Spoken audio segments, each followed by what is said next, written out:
about just over 2.5 months ago. 2.5 months ago, one morning, my wife, Regina, forwarded something to me. I looked at it, I opened it, I said, where is this from? I went through it. Same way you're going through it now. And she said to me she got it from a company director. The owner of that company is a guy called Wale. This company is a fairly big company. They're called Sapphire. Sapphire are perfume makers. You probably know about them.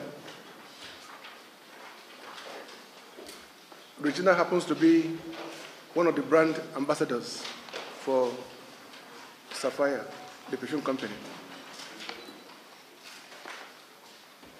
So I asked to speak with the man who forwarded it to her. And I spoke with him, and he told me he got it.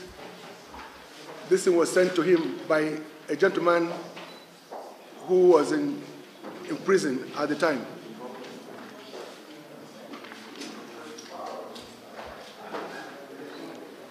Who was in prison at the time. And so it began to make sense. Of course, when I read it, I knew some of the characters mentioned in the message. But this is a very serious matter. I mean, when somebody's life is at stake, it is more important than anything else. So the first thing I did was to report to the CP, report to the IG, and report to the DSS. They took up the matter. They went to prison. They interviewed the two people who were conspiring to kill. They also invited the gentleman who was named there as their financier. Later on, of course, if you read through there, they just described him as the owner of filling stations. Of course, in my place, there's only one owner of filling stations. But when the guy who overheard the discussions came out from prison, I also met with him.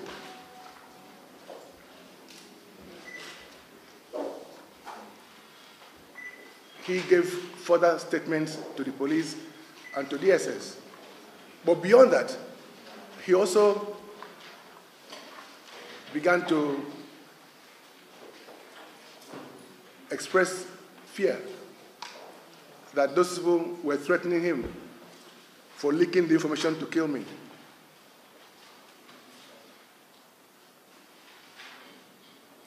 The police tried to encourage him to make statements, which he did. Outside this, he made further statements to DSS, to CP's office, and to the IG's office. Part of the statement he made also was that he was receiving threats for leaking this information. For me, I wouldn't have called this press conference, but for two reasons. One,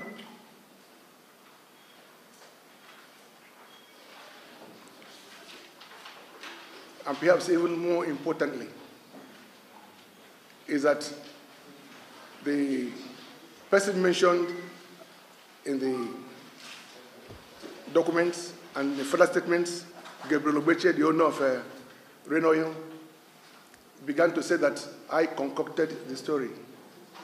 You know, I have no reason to make up such a story. So I wanted to deal with the issue of credibility. I have no reason to make up a story about somebody who is in prison. But secondly, and much more importantly, is that the guy who informed us on this plot,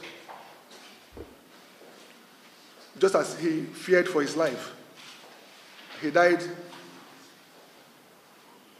3 weeks ago. He died 3 weeks ago, so much so that even the mother and siblings have refused now to, they were meant to be at this press conference.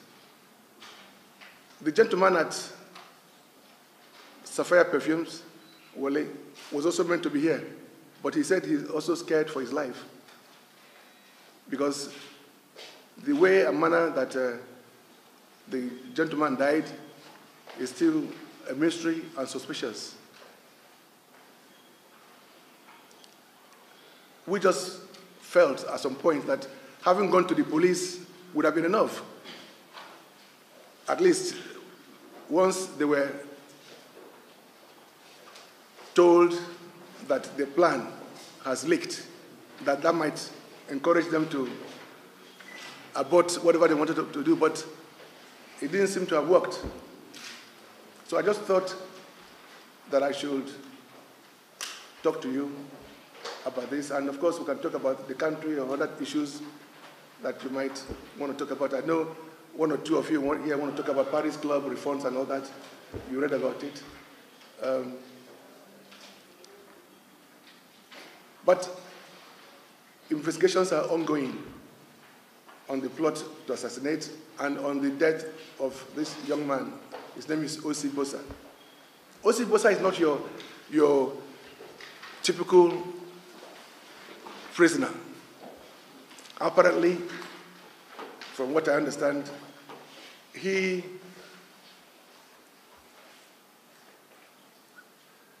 had some disagreements with just some domestic issue. And so he found himself with the police, and from the police to court. He was granted bail. He was granted bail, but he didn't have a surety to bail him. So he ended up in a Kuje prison. So whilst in prison, he overheard these discussions. He only spent 3 weeks in prison. The guys who were plotting to kill in prison, they are still in prison.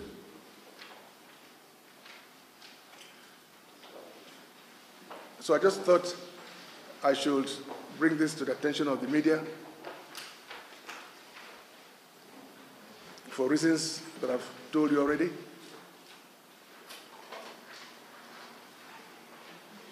And so if you have any questions about this, I'm quite happy to take them. So once you indicate your hand, we'll pick tell us your medium, your name and your medium, then we'll take your question. Thank you. So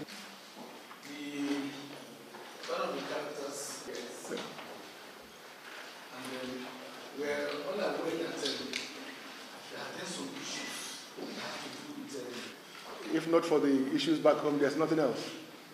So it has to do with it. But it doesn't, just because you have disagreements over one or two things, doesn't mean that you should plot to kill anybody. You don't kill anybody. You have no right to anybody's life. But so Rich is from the family side? No. We're from the same village, but not from the same family. thank you so much. We'll do more investigations about the land investments. We hope that in the next few weeks he will be formally installed. So that has been dealt with. The other issue about land is not really an issue, just a propaganda by them. They were trying to hide under instigating lies and hatred, talking about land. No, there was never any issue about land. Land was properly applied for and properly processed through the late king and his chiefs. All the chiefs are still alive today. Committees were set up, an MOU was signed with the town. We got the certificate of occupancy for the land, and we just did everything properly. So even those that have been supported by Gabriel Obeche, they wrote a petition to the IG on this same land issue. And the IG's report is also here. This is the second document, which shows that they just lied. They just lied about everything. there were no issues about land. They just wanted to create crisis in the village. This report is self-explanatory. This is a report of the IG monitoring unit based on their own petition. And the important thing about this report is that it has now recommended that they should be prosecuted for misleading and giving false information to the police. So please make that available to them as well. Okay. Let's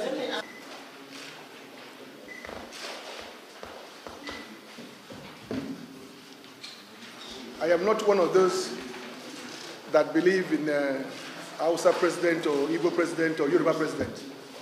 I just believe that the best person should be elected to address the many problems of Nigeria. There are many problems of Nigeria. So the ball is actually in the courts of the people.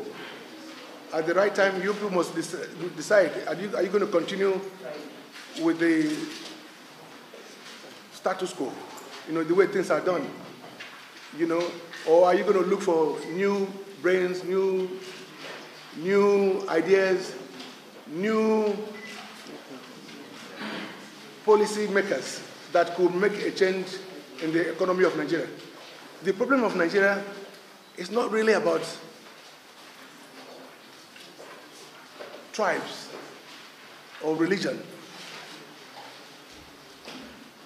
or true federalism, or whether we have a president from Anambra State or from Adamawa State or from Lagos State. Those are not the issues. For me, I always talk about the problem of Nigeria coming down to the economy of Nigeria. The economy of Nigeria is really not an economy in the real sense of the word. If you look at the indices in other countries where people are gainfully employed, where there are opportunities for everybody, we don't have that in Nigeria. The economy of Nigeria is at a standstill. Just because people buy cars or buy aeroplane or build houses doesn't mean that the economy is improving. Graduates abroad, or even non-graduates, when they get employment, within 3 months of being employed, for instance, they have access to financing, access to credit. So a young graduate or a carpenter or a driver who has a 3-month salary should be able to have facility from the bank to get a mortgage, to get financing. So you get a mortgage to buy a house that is commensurate with your salary, your income. You should be able to get a finance to buy a car that's also commensurate with what you're earning. Everything about the economy is wrong in Nigeria. So until the banks, in fact, this is the problem of the fiscal sector, that is FISCAL. The fiscal sector is the biggest problem we have in Nigeria. The banks are not functioning as banks. There are no mortgage companies. There are no finance houses. The insurance companies are dead. The sector is dead. The stock exchange is almost there, ceremoniously. Any government that focuses on these sectors, on these areas, will make a lot of progress for Nigeria. In fact, this area alone can employ no less than 10 million Nigerians within 2 years, if properly managed. The banks, go back to the banks again, the banks cannot on their own be imposing interest rates of 12% or 14% or even more. Government has to come in and regulate them and fix interest rates. And it's a very simple thing to do. But you must have, government should be able to have a task force that will deal with this sector. Once it is done, you see the economy going. Practically all houses in Nigeria are built and bought by cash. That cash is not helping anybody. That cash is just sunk in there. The cash is not part of the economy. You, the owner of the house, cannot use it to go and borrow money. Say, take money, take this house and give me facility. Abroad, everybody goes on holiday. And those who can afford it, they take financing from the banks or finance to go on holidays. When you come back, over 6 months you pay. So this sector, the fiscal sector, should be the driving force for the economy. When people are gainfully employed, they become responsible citizens. We talk about Boko Haram, we talk about herdsmen, we talk about various groups. We talk about the 419 and the rest of them. Look, the fact is that these people did not choose to become those things because they love it. No, it is principally because of the economy, the frustration they feel, the pain they feel, the bitterness they feel. So there is urgent need for a government to focus on the economy. Because when the economy is good, when people are employed, gainfully employed, receiving proper salaries, including yourselves here, there will be more law-abiding. Crime rate will fall. Things will work out well. The few times I've had interviews in UK and elsewhere, with BBC, with CNN, you know what? After the interviews, they send money to me. They pay me for appearing on their TV channels. They pay me. But Nigeria is not like that. I mean, after this interview now, you expect me to see you, isn't it? So there are things fundamentally wrong with us as a country, and it's because of the economy. If the economy were to be good, if every one of you here were to be earning 5 million naira or the equivalent every month, you wouldn't be looking for peanuts from people that you interview, would you? So the economy is bad. That is not to say that it's the fault of this government. This is the fault of the system. This is the system. We are lucky that we have a very good country, as it were, geographically speaking. The weather is beautiful.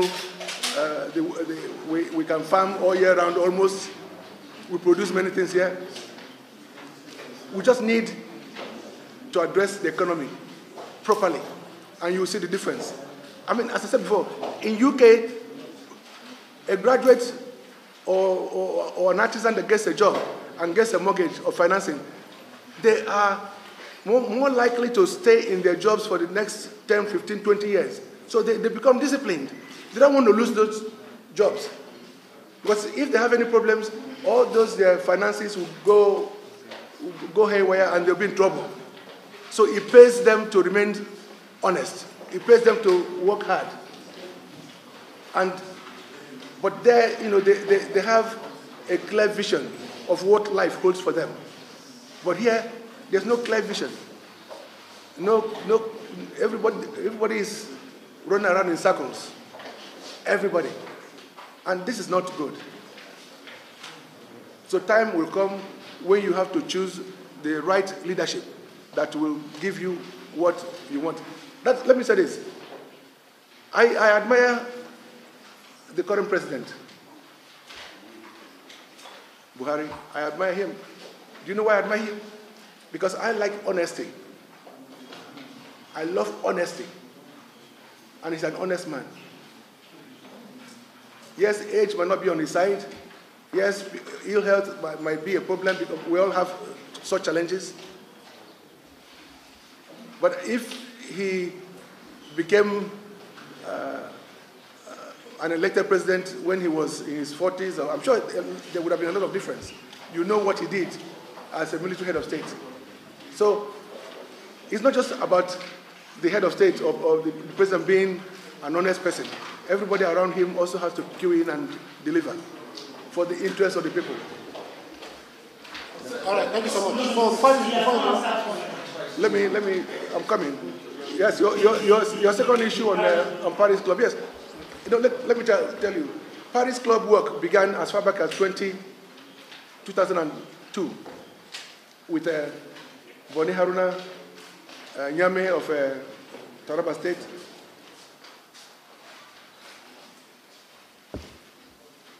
Governor Ture of Niger State, now late, Peter Obi of Anambra State, Elechi of Ebonyi State, or Hakim, I think, of Imo State. These were the governors that gave me this support. Because it began just from nowhere. In the House of Reps, there was a day I had a meeting with the president and others. We welcomed Wolfgang. Wolfgang was the World Bank president then. He came to Nigeria, and he from nowhere, he said Nigeria was owing $35 billion.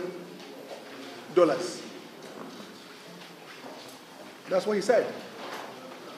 Then within 2 weeks, we had a meeting with Atiku, then vice president. Atiku said no, that what Nigeria was owing was less than 25 billion.